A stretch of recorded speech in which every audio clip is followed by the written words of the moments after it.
নমস্কার বন্ধুরা, সুমার হেসেলে আপনাদেরকে স্বাগত। আজকে আমি আপনাদেরকে করে দেখাবো টমেটোর চাটনির রেসিপি। বাঙালিদের শেষ পাতে কিন্তু চাটনি না হলে চলে না। আর এইভাবে যদি টমেটোর চাটনি তৈরি করা যায় তাহলে কিন্তু খেতে বেশ ভালো লাগে। আর এটা তৈরি করে আপনারা কিন্তু ফ্রিজে অনেক দিন পর্যন্ত সংরক্ষণ করেও খেতে পারবেন। তো চলুন দেখি কিভাবে তৈরি করেছি। তার জন্য আমি পাকা টমেটো নিয়েছি 1 কেজি। আর এই সময় কিন্তু খুব সুন্দর বাজারে টমেটো পাওয়া যায়। এই টমেটোগুলো দিয়ে চাটনি করলে খেতে বেশ ভালো লাগে। টমেটোগুলো খুব ভালো করে ধুয়ে নিয়ে আমি ছোট ছোট টুকরো করে কেটে নিয়েছি। আর টমেটোর বিচিগুলো আমি বের করে দিয়েছি। আর লাগবে আমসত্ত্ব, খেজুর, কিশমিশ, কাজু বাদাম, এগুলোকেও আমি ছোট টুকরো করে সব কেটে রেখে দিয়েছি। এবার প্রথমে একটা ভাজা মশলা তৈরি করব। তার জন্য গ্যাসে কড়াই বসিয়ে দিয়েছি। কড়াইটা গরম হয়ে যাওয়ার পরে আমি 5 ফোড়ন আর শুকনো লঙ্কা শুকনো খোলায় হালকা করে ভেজে নেব।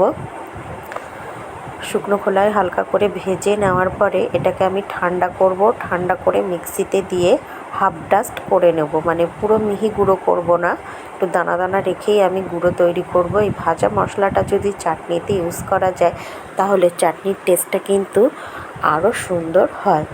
দেখুন মশলা থেকে একটা সুগন্ধ বেরিয়ে গেছে। এবার আমি এটাকে ঠান্ডা করে মিক্সিতে দিয়ে গুঁড়ো করে নিয়েছি। দেখুন হাফ গুঁড়ো করেছি, পুরো কিন্তু গুঁড়ো করিনি। এইভাবে দানা দানা রেখে মশলাটা গুঁড়ো করলে চাটনিটা যখন খাবো মুখে পড়লে এই মশলাটা খেতে বেশ ভালো লাগবে। এবার কড়াইয়ে পরিমাণ মতো সর্ষের তেল দিয়েছি। তেল গরম হয়ে যাওয়ার পরে আমি 5 ফোড়ন আর শুকনো লঙ্কায় ফোড়ন দেবো। 5 ফোড়ন আর শুকনো লঙ্কা থেকে যখন একটা মিষ্টি গন্ধ বেরিয়ে আসবে তখন আমি টমেটো কুচিগুলো দিয়ে দেবো। কেটে রাখা টমেটোর টুকরোগুলো আমি দিয়ে দেবো। দেখুন টমেটোর টুকরোগুলো আমি দিয়ে দিচ্ছি। আর শীতের শেষে বাজারে খুব ভালো টমেটোও পাওয়া যায়। এইভাবে টমেটোর চাটনি তৈরি করে আপনারা কিন্তু অনেক দিন পর্যন্ত ফ্রিজে রেখে খেতে পারেন। ফোড়নের সাথে টমেটোগুলোকে খুব ভালোভাবে আমি মিশিয়ে নিচ্ছি, মানে একটু হালকা করে টমেটোটাকে ফোড়নের সাথে ভেজে নিচ্ছি। এবার দেবো আমি পরিমাণ মতো নুন, দেব হলুদ গুঁড়ো আর একটু কাশ্মীরি শুকনো লঙ্কার গুঁড়ো। কাশ্মীরি শুকনো লঙ্কার গুঁড়ো দিলে টমেটোর চাটনিতে দারুণ সুন্দর একটা কালারও আসবে।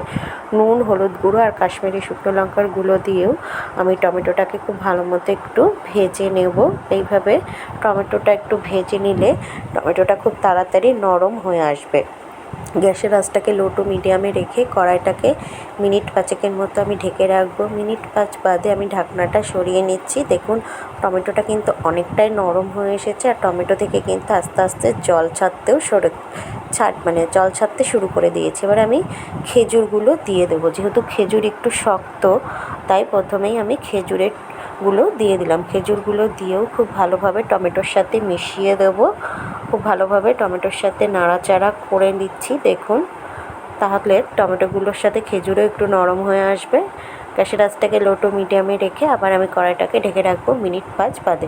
মিনিট 5 বাদে আমি ঢাকনাটা সরিয়ে নিচ্ছি। দেখুন টমেটো কিন্তু অনেকটাই গলে গেছে, খেজুরও আমার নরম হয়ে এসেছে। টমেটো কিন্তু অনেকটা গলে জল ছেড়ে টমেটোগুলো গলেও গেছে। দেখুন এবার আমি দেব কাজু আর কিশমিশ। কাজু কিশমিশগুলোকে আমি ছোট ছোট টুকরো করে কাজুগুলোকে কেটে নিয়েছি। কাজু কিশমিশ দিয়ে টমেটোর চাটনি করলে খেতে বেশ ভালো লাগে, মুখে দিলে বেশ ভালোই লাগে খেতে। আর বাঙালিদের কিন্তু শেষ পাতে চাটনি লাগেই। আমরা বাঙালিরা সব রকম চাটনি খেতেই ভালোবাসি। এইভাবে টমেটোর চাটনি তৈরি করলে মুখে কিন্তু লেগে থাকবে। দেখুন টমেটো এবার সুন্দর মতো গলে গেছে, খুব সুন্দর হয়েও গেছে। এবার আমি দেব নকুলদানা। আমি চাটনিটা আজকে নকুলদানা দিয়ে তৈরি করব। আপনারা ইচ্ছা করলে চিনি, বাতাসা, গুড়, মিছরি সব কিছু দিয়েই তৈরি করতে পারেন। তবে নকুলদানা দিয়ে চাটনি তৈরি করলে খেতে কিন্তু বেশ ভালো লাগে। আর নকুলদানা দিয়ে চাটনি তৈরি করলে একটা আঠালো ভাবও কিন্তু আসে।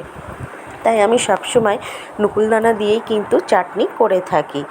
এইভাবে নকুলদানাগুলোকে আমি টমেটোর সাথে খুব ভালো মতো মিশিয়ে দেবো। নকুলদানাগুলো গলা পর্যন্ত আমাদের একটু অপেক্ষা করতে হবে। দেখুন নকুলদানাগুলো প্রায় গলতে শুরু করে দিয়েছে এবং নকুলদানা থেকে জল ছাড়তে শুরু করে দিয়েছে। এই জলেই কিন্তু টমেটোটা সেদ্ধ হয়ে যাবে। এই দেখুন নকুলদানা প্রায় অনেকটাই গলে এসেছে।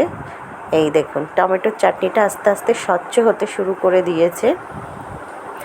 টমেটোটা পুরো সেদ্ধও হয়ে গেছে। খেজুর, সেদ্ধ হয়ে গেছে। দেখুন আমার সমস্ত নকুলদানা গলে গেছে, সুন্দর একটা চাটনিতে কালারও চলে এসেছে, আর এ দেখুন অনেকটা আঠালোও হয়ে এসেছে। এবার সবার লাস্টে আমি দেব আমসত্ত্বের টুকরোগুলো।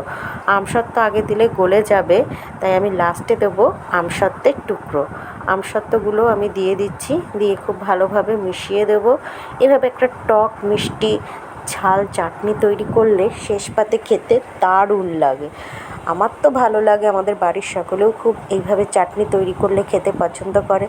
তোমাদের বাড়িতে কারা কারা পছন্দ করে অবশ্যই কিন্তু কমেন্ট করে জানাবে।